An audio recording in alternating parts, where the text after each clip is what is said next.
Hello, magandang araw. Nandito naman po si Kuya Hermitanyo ng Matang Lawin upang punta tayo po dito sa gubat upang titingnan natin kung mayroon pang nakatirang mga hayop dito. So, samahan niyo ko ngayong araw. So, tayo na. Tataas ng mga kahoy dyan.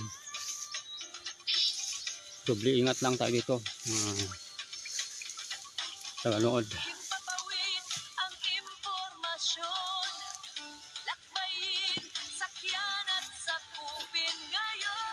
Pero unti-unti nang nasisira itong gubat dito. Ayan po, mainit ngayong araw. Ayan, napakainit. Painit ng panahon. So, mahirap ang daanan dito. Ayan po. Napakahirap ang daanan.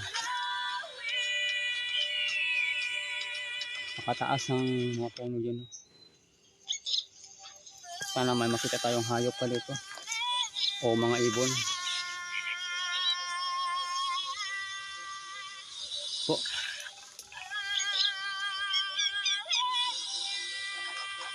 Parang mayroon pa man.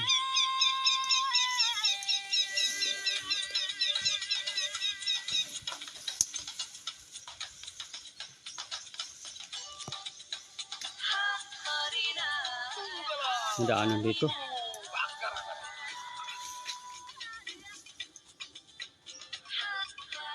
Pakahirap ang daanan.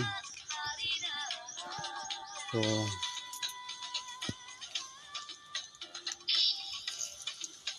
ingat tayo kasi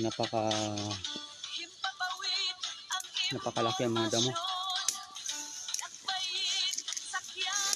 So tayo.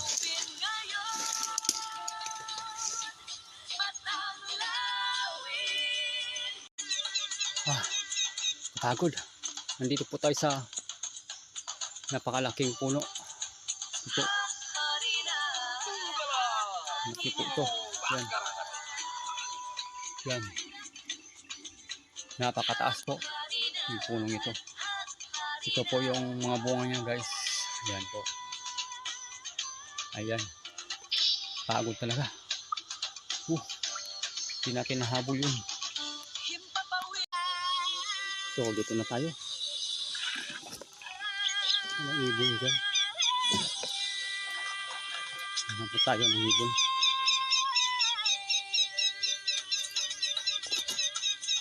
Unti-unti na talagang nasisira itong gubat dito. Kaya, kailangan natin pangalagaan itong gubat. Ayan, may ibon. Ayan. Bali, mayroon pang ibon doon, no? Doon.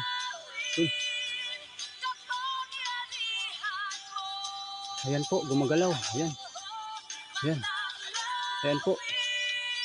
So, titingnan natin. Ayan po. Tingnan natin.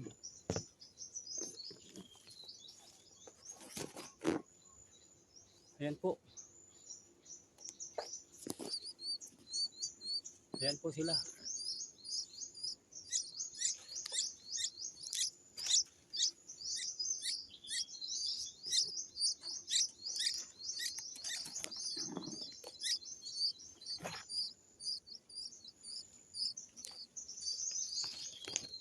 Ayan po ang mga ibon po. Pangalagaan natin ating kaligtasan dahil unti-unti na pong nasisira. Ito po si Kuya Hermitanyo ng Matang Lawin. Kaya mag-aral na maigi at pangalagaan ang ating kaligtasan. Salamat.